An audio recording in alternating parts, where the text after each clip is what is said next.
जो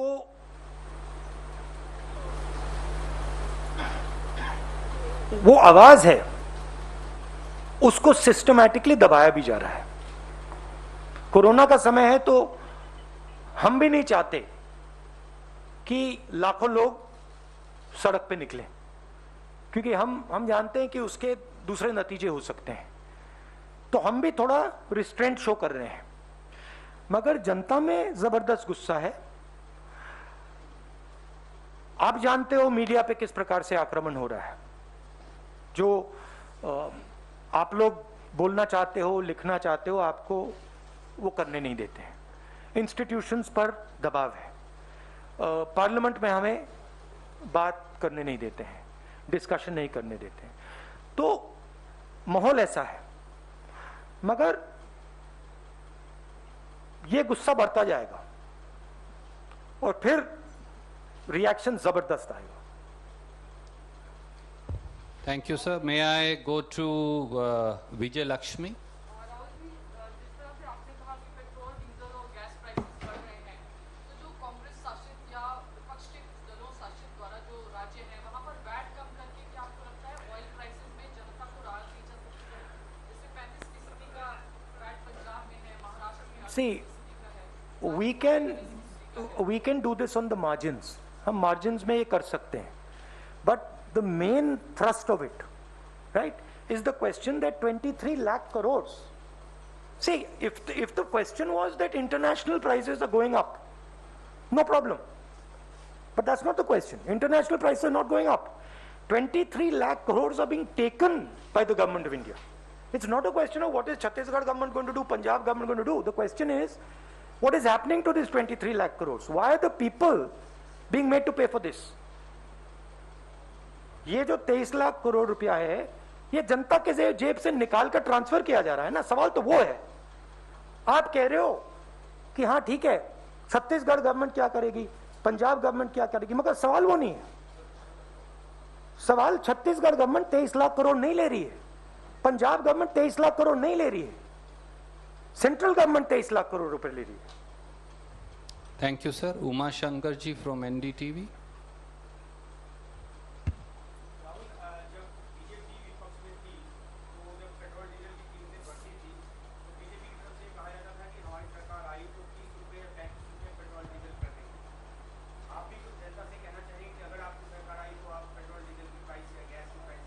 नहीं, मुझे वो कहने की जरूरत नहीं है। देखिए, हमारे टाइम क्रूड ऑयल की प्राइस $105 थी, हमारी प्राइस पेट्रोल की 71 थी। मुझे कहने की कोई जरूरत नहीं है, हमने करके दिखाया। यहां आपके सामने प्रूफ है, देख लीजिए।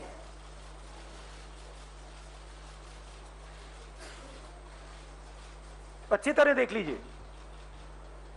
तो ये कहने की बात नहीं है, ये रिकॉर्ड है। जब ये 410 रुपए का था, नरेंद्र मोदी आगे पीछे जाते थे, कहते थे मैं इसको कम करूंगा, ये 885 हो गया है। जब ये 71 था, कहते थे मैं कम करूंगा, 101 हो गया। अरे हमारे टाइम तो 71 था। ये तो हमने करके दिखाया है। ठीक है, अगर इसकी प्राइस, अगर ऑयल की प्राइस आज 150 140 होती तो फिर वो दूसरा सवाल होता। वापस दर पे ले आए। अरे सवाल ये है कि इंटरनेशनल रेट कम हो रहा है और आप प्राइस बढ़ाते जा रहे हो। हमने $105 पे प्राइस को $71 पे मेंटेन किया था। आप $71 पे आपने प्राइस आपने 101 कर दिया है। Thank you, sir. May I now ask Mosmi from Aaj Tak? Rahul, GDP का जिक्र आपने किया, तो जीडीपी फर्स्ट क्वार्टर के फिगर्स आए हैं। जीडीपी ग्रॉस डोमेस्टिक प्रोडक्ट जो है वो 20.1%, सॉरी 21.1% है, which is still less than the pre-pandemic time, the first quarter in the last year. क्या आपको लगता है कि रिकवरी की तरफ है, क्योंकि कई हेडलाइंस बनी कि जीडीपी जो है ट्रैक पे आ रही है, और हाउसहोल्ड सी देखिए, जो सिचुएशन 1991 में आई थी, वो सिचुएशन आज आ रही है। ये बात समझिए, आज जो प्रॉब्लम है वो साइक्लिकल प्रॉब्लम नहीं है, वो स्ट्रक्चरल प्रॉब्लम है। मैं फिर से दोहरा देता हूं, ये साइक्लिकल प्रॉब्लम नहीं है, ये स्ट्रक्चरल प्रॉब्लम है। इसका मतलब क्या? बिना डायरेक्शन को चेंज किए, बिना विजन को चेंज किए, इसमें से बाहर नहीं निकला जा सकता है। ये जो मैंने बोला था, ये प्रॉब्लम है। प्रॉब्लम ये है, देख लीजिए, प्रॉब्लम यह है कि जिस इकोनॉमिक स्ट्रेटेजी को हमने 1991 से 2012 तक चलाया, वो अब नहीं चल रही है। उस बात को हम एक्सेप्ट करते हैं कि 2012 में हमारी स्ट्रेटेजी तो जो 1990 से 2012 तक चली, वो 2012 में उसने चलना बंद कर दिया था। हमारा कहना था एक नए दृष्टिकोण की जरूरत है, एक नए अप्रोच की जरूरत है, और बिना नए अप्रोच के बात सही नहीं होगी। नरेंद्र मोदी जी ने वायदा किया था, मैं नया अप्रोच लाऊंगा, न्यू इंडिया, ये जो सब बोलते रहते हैं, बट वो नया अप्रोच नहीं है, वो खोखला है।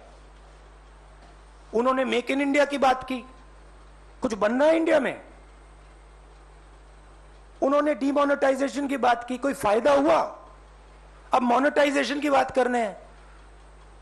तो लोगों को यह समझना होगा कि अब एक नए विजन की जरूरत है, उसके बिना काम नहीं चलेगा। जितना भी आप बोलना चाहे, जितने भाषण देने चाहे आप, नहीं चलेगा। अब हम 1990s में हैं। 1990s में कैटास्ट्रोफिक फेलियर हुआ था, और उसके बाद कांग्रेस पार्टी ने देश को एक नया विजन दिया था। कहा था, देखिए ये कैटास्ट्रोफिक फेलियर हो रहा है, अब एक नए दृष्टिकोण की जरूरत है। प्रधानमंत्री को नए दृष्टिकोण की बात करनी चाहिए, वो नहीं कर रहे हैं। हम जानते हैं क्या करना है, हमारे माइंड में बिल्कुल क्लियर है। कांग्रेस पार्टी के माइंड में, हमारे जो एक्सपर्ट्स, हमारे माइंड में बिल्कुल क्लियर है क्या करना है, नया दृष्टिकोण क्या है, किस प्रकार से आगे बढ़ना है, हमें मालूम है। तो ये, इस बात को फाइनेंस मिनिस्टर को समझ ही नहीं आ रही है, उसको, उनको तो छोड़ दो।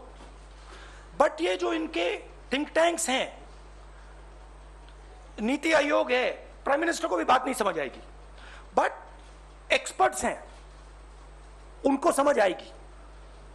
और फाइनेंस मिनिस्टर को, प्राइम मिनिस्टर को उन एक्सपर्ट से बात करनी चाहिए। अगर नहीं करना चाहते तो कांग्रेस पार्टी के एक्सपर्ट हम भेज देते हैं, हम समझा देंगे। हमारे पास एक्सपीरियंस है, हम समझते हैं कैसे करना है, क्या करना है। तो मेरा कहना है कैटास्ट्रोफिक फेलियर है ये, और इसका सिम्टम जीडीपी का कोलैप्स है।